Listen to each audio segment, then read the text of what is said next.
October is slowly coming to an end, and so are the regular seasons for Seton Hall's volleyball and men's and women's soccer teams. The volleyball team has been dominant in Walsh Gymnasium, having played 7 matches there and only losing 1 to the Big East leading Marquette, but has struggled in both road and Big East play. The women's soccer team is searching for their first win since October 5th that would send them into the Big East tournament. Meanwhile, the men's soccer team looks to continue their hot streak at home and also clinch a spot in the men's tournament with a win. We will also discuss Big East Media Day. Will the volleyball team be able to continue their success at home this weekend against Butler and Xavier? Can the women's soccer team end their winless stretch and put themselves into the Big East tournament at home against UConn? Will the men's soccer team come out victorious against Providence at O&T Carroll Field and land in the men's tournament? We'll touch on all this and more. My name is Nick Masturzo, and this is Hall Talk.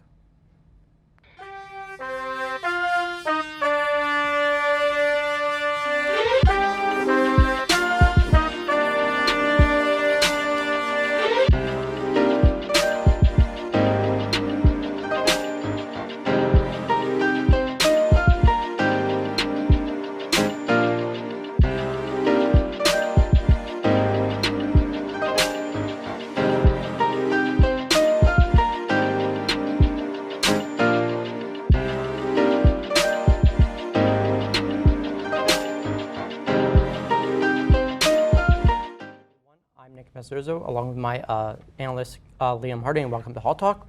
We have a lot to get to: volleyball, men's and women's soccer, and men's and women's basketball with Big East Media today.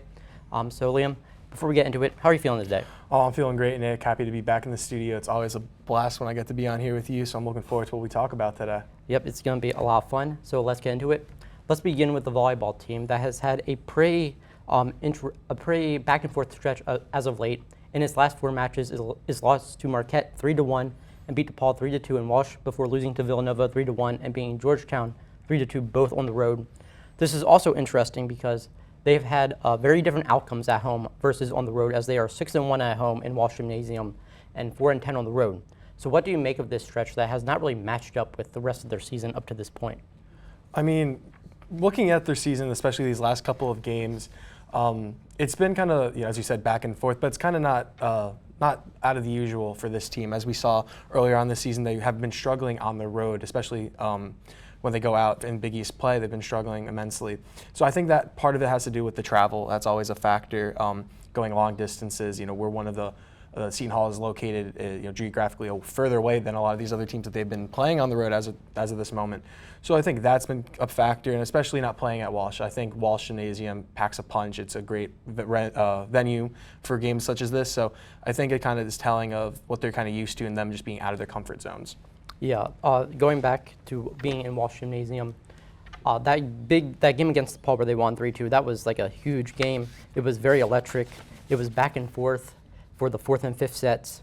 It ended a 5-match losing streak for them. It was their 700th win in program history, so congratulations to them on that. There were also a whole bunch of players with career highs and season highs. Madeline Metheny had a career high in kills with 19 and a season high in digs with 17 and surpassed 500 career kills. And Perry Lucas had 19 kills and surpassed 800 career kills. So both big milestones for them. And also looking at the Marquette loss, even though they lost, they still had a pretty big positive coming out there when they handed Marquette only their 3rd set loss against Big East opponents in 7 matches. Now Marquette has 5 in 10 matches. So looking at all that, it's been a pretty good stretch for them in Walsh Gymnasium. And Perry Lucas was also named to the Big East Weekly Honor Roll this week for her road performance against Villanova and Georgetown, where she led the team with 3.22 kills per set and had a season high in kills against Georgetown. And then looking ahead, they're hosting Butler and Xavier this weekend. Butler and Xavier both beat the Pirates 3-1 on their home courts, and Butler has the same record as the Pirates, coming in being 10-11 overall and 4-6 in the Big East. And they're coming off a 3-2 win against DePaul. So how do you see those 2 matches playing out this weekend against Butler and Xavier? You see, Nick, I think this is a really good test for the Pirates, especially since they're back at home in the Walsh. They've been amazing so far at home. They are, as you previously had stated, they are 6-1 at home in the Walsh, and that's against non-conference and Big East Conference play. So that's definitely a good factor, kind of a confidence booster for the Gals over there. But I also think looking at their win against Georgetown, it wasn't an easy win by any matter of means. It was kind of hard. They were going back and forth. They lost the first set 21-25, and the third set also 21-25. And they were able to come back in the second and the fourth and took them all the way to 5 sets and won the whole match. So I think them playing a team like that and it being that kind of physical, that kind of gut-wrenching, that you got punched in the mouth a little bit in the first set, how do you respond? So they responded well, were able to pull out the victory. And as you kind of said, Perry Lucas has been on a tear recently. She had 18 kills against Georgetown. And then Madeline Matheny and Taylor Jabukowski both had a double-double in their match.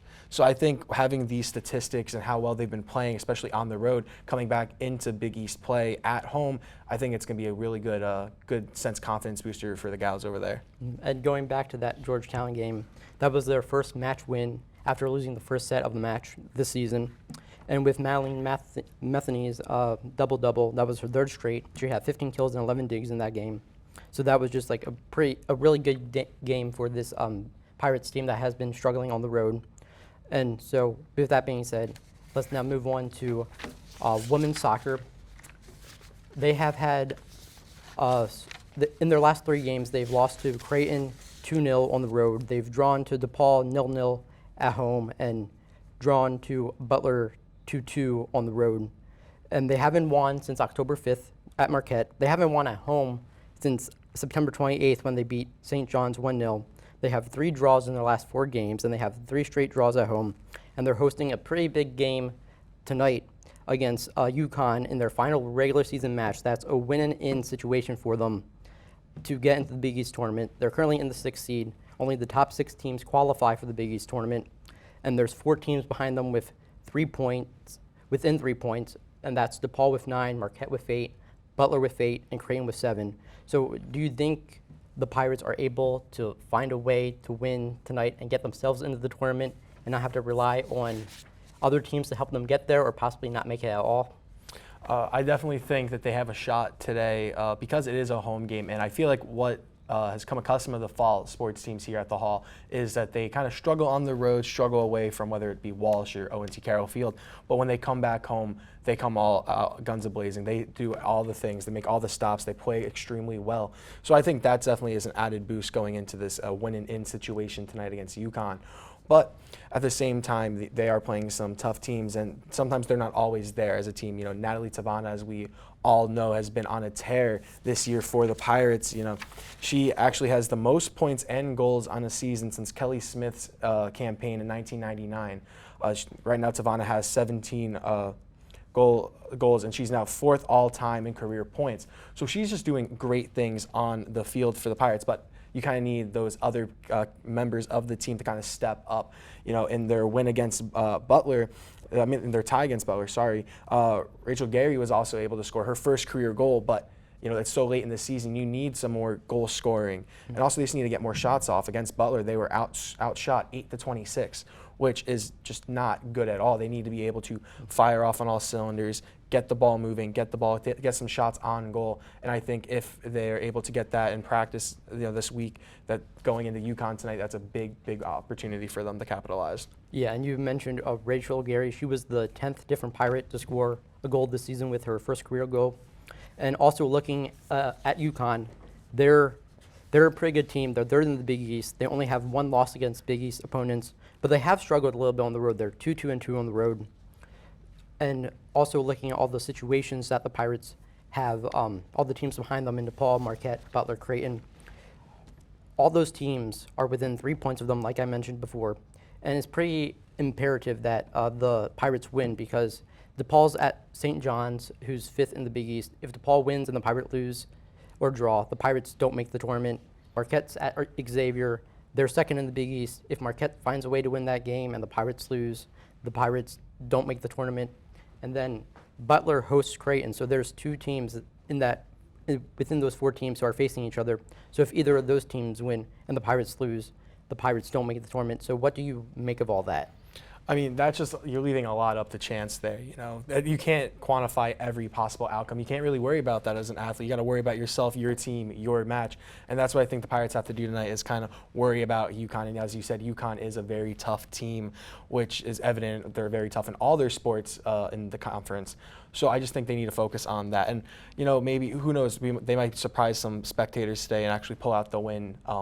Especially, I feel like when you're in the backs against the wall, you kind of absorb the environment you're in, and, you know, being in the background of New York City, the, you know, kind of tough and grittiness from that city kind of making its way into the team. So who knows, maybe using that kind of as a motivation to get the job done tonight. Yeah, it's going to be really interesting to see how this game goes and if the women are able to get themselves into the tournament. And with that being said, let's move on now to men's soccer. They have suffered back-to-back road losses, losing to St. John's 3-0 and DePaul 3-1. This has come after they defeated Creighton 2-1 at home for their first win against Creighton since 2019. And just like the women's team, they have a big home match this weekend against Providence that if they win it, they will be in the Big East tournament. This men's team hasn't lost at home since September 15th and have won 4 of their last 5 home matches, with the draw also in there. So do you think they will be able to get the job done against Providence and not have to rely on help from around the conference to get into the tournament, considering their success at home? I mean, considering their success at home, it is quite easy to see how that there is that, like, you can't help but kind of favor them in this match against Providence. You know, they are, as you said, 6-1-1 at home, 4-0-1 in non-conference, and 2-1 in conference games, not having lost at home since early September. So I feel like that's a great chance for these Pirates, you know, coming in. They suffered 2 tough losses against St. John's and DePaul, both away. So kind of finally being back home, giving them the confidence to kind of, you know, be back on home turf. Then they can play their game, and they play a great game, especially at home. So that can continue tonight against Providence. And, you know, it wasn't that in the last game against DePaul, they actually got on the scoreboard by James Boot, who scored his 5th goal of the season, which is a big thing. Now he is tied with Andrea Borg for a team-leading goal. So I feel like him still being comfortable scoring, that it's not like they're getting shut out of matches. I feel like that's going to be a big one coming in tonight, that they all have the confidence to succeed and to score the ball. Yeah, going back to, so they're at home, and it's good that they're at home because they've not done well on the road very much at all this season. They only have, they're winless against Big East opponents. They only have 1 win on the road, and it was in a neutral site at Indiana against Ohio State. But they're welcoming in a pretty tough opponent again in Providence, who's second in the Big East, and they have to find a way to win, just like the women's, because they're in a win-in situation. And they also have 4 teams behind them within 3 points, in Butler with 6, and Villanova, Marquette, and DePaul each with 5. And for the scenarios for the men's, Butler hosts Akron, who's 7th in the Big East, right in front of the Pirates. So if Butler wins and the Pirates lose or draw, the Pirates don't make the tournament. DePaul hosts Villanova, so once again, 2 teams within those 4 facing each other. So if either of those teams win and the Pirates lose, the Pirates don't make the tournament. And Marquette hosts Georgetown, who's 1st in the Big East. So if Marquette finds a way to pull out a win there and the Pirates don't win, the Pirates are out. So the Pirates pretty much need to win to have like a firm chance to get into the Big East tournament. So what do you make of those scenarios? I mean, again, as I said with the women's soccer team, you kind of can't worry about all these other kind of statistics. You can't quantify what it is. You know, you can't really worry about what's happening on in other things, and you don't want to leave it to that. Leave it to chance. You want to kind of focus on yourself, focus on your game, and I think this situation is the best for the Pirates. You know, they are in a win now, like win it in game, which isn't always the greatest. You kind of want to be more comfortable going into your last regular season game, not a lot of pressure, but it's at home. It's at O&T Carroll Field. I guarantee there'll probably be a lot of support by the Pirate faithful out there tonight for both the men's or whenever they play against, for both the men's and women's teams. So I feel like this is the best case scenario, and they kind of can use that as an advantage. And, you know, backs against the wall, they have to make it, they have to win to get in. And I feel like with a lot of these seniors and graduates, especially like Andrea Borg in the locker room being a team leader, you know, things might happen for them and come out with the win. Yeah, it's going to be a fun weekend for both these men's and women's team. Obviously, a whole lot more fun if they win. The women's play tonight at 6 against UConn, and the men's play on Saturday at 2 against Providence. That will also be the men's senior day for them. And finally, our last sport, basketball, men's and women's basketball. Some members of our PTV team were able to attend Big East Media Day. They had the chance to talk to players and coaches on the men's side. We got to talk to Coach Shaheen Holloway, and here's what he had to say. How have instilling those hard-nosed, working hard values and defensive values into these new players been so far this season? It's been good, right? I think having most guys here this summer helped, right? We had 10 guys here this summer, so we were able to put some stuff in this summer, right? And guys once again having 3 guys that played last year, kind of like talking to those guys, telling those guys, listen, this is what's expected. This is what coach wants, this is what coach like. So now you got to do this in order to do this. And I think that helps. Thank you. We heard Coach say having 3 returning players on the team helps with teaching the new and young guys about how the Pirates operate. Liam, you were there at Media Day. What do you think of this? I think that is a very accurate description of what the team needs to do this year, especially in this almost new Big East of sorts. You see Rick Pitino was hired by St. John's. Now Ed Cooley was now at Georgetown, formerly at Providence, and now Kim English is at Providence. So it's almost like a new day, new era in Big East basketball. So you're going to need a lot, and especially with other teams like Creighton returning a lot, and Marquette returning their starting 5 and the reigning National Player of the Year, and defensive 2 All Big East selection teams, 6th Man of the Year, so on and so forth. So these 3 guys, Almir Dawes, Kadari Richmond, and Dre Davis, are going to be huge, not only for the team as a whole on the court, but also getting these new players ready, willing, and able to play Seton Hall, Shaheen Holloway basketball. And I think they've done a great job with that. Looking last year at their statistics, Almir Dawes, 12.6 points per game on 38.7% from the 3. Kadari Richmond, before going down with injury, 10.1 points per game, 5.2 rebounds, and 4.1 assists. And Dre Davis also had some injuries, but he was at 9.6 points per game, 3.3 rebounds, and 18.7 minutes off the bench. So these are 3 good guys to have. It does hurt a little bit losing the players that they did lose, and Tyrese Samuel, Casey Ndefo. But these 3 guys are the captains. They are great and leading. And as Shaheen Holloway has said at the Media Day to the press and other forums, they're getting these new guys like the transfer from Santa Clara, Jaden Badiako, St. John's transfer, Dylan Adewuso. They're getting them all on board and playing Shaheen's basketball. So I think he's really excited for the team this year. All these players are going to have a big part in this team this year, especially Davis, Dawes, and Richmond. And it would be a very different team if those 3 guys weren't there. The PTV crew also had a chance to talk to some players on the women's side, and Amari Wright was someone Liam got the chance to interview. Let's take a listen. On the team, what kind of, like the testament, you started playing a little bit off the bench and everything, coming into your senior year, expanding your role a little bit. What's some things that the Pirate fans can look forward to seeing you doing this year? Just me being very competitive, energetic, and a leader out there. It's a program that's had a lot of great point guards, so me being next up in line, I just want to make the fans proud. The fans always come out in full force, as we've seen so far this year with how the volleyball turnout's been.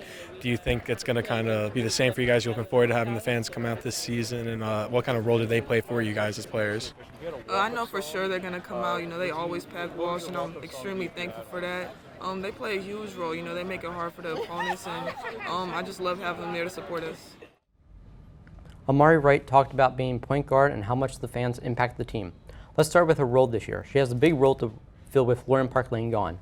Liam, you were there. Let me know what you think about her stepping up, and then talk about the atmosphere at Walsh Gymnasium this year. Amari kind of talked about it. She's now, willing and able to step into this role left by the void of Lauren Park Lane's graduation. And Amari did play well in the opportunities she did. She averaged 2.6 points per game, 2.3 rebounds, and 2.4 assists. She also led the team in steals and was also top ranking in the Big East for steals. So her defensive prowess is unquestionable, and it sees out there on the court every time. But she was backing up LP3, and at the games you saw, she was very rarely, if ever, coming off the court. So she's got a big void to fill, and Amari said she's up to the task. And I really feel that, especially in the time you saw her playing in those games that she had expanded minutes. She was able to facilitate the ball well, score, and play great defense, which is kind of her mainstay staple. It's like her bread and butter out there. So I feel like that this season's going to be good for her, and it's going to be good. She's the only 4-year Pirate on the roster, so I'm really happy for her, really excited to see what she can do.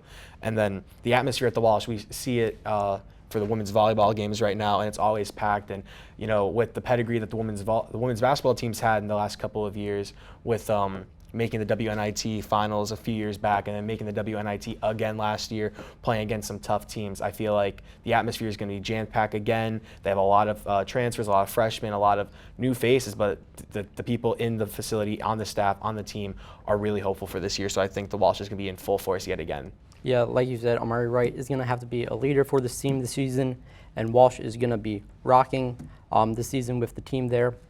Well, that will do it for this episode of Hall Talk. For Liam Harding, I'm Nick Masturzo, and from everyone here at PTV, have a fun and safe Halloween. Best of luck to the men's and women's soccer teams this weekend, as well as all the other Pirate athletes competing over the next week. Thanks for watching, and we'll see you next time. Go Pirates!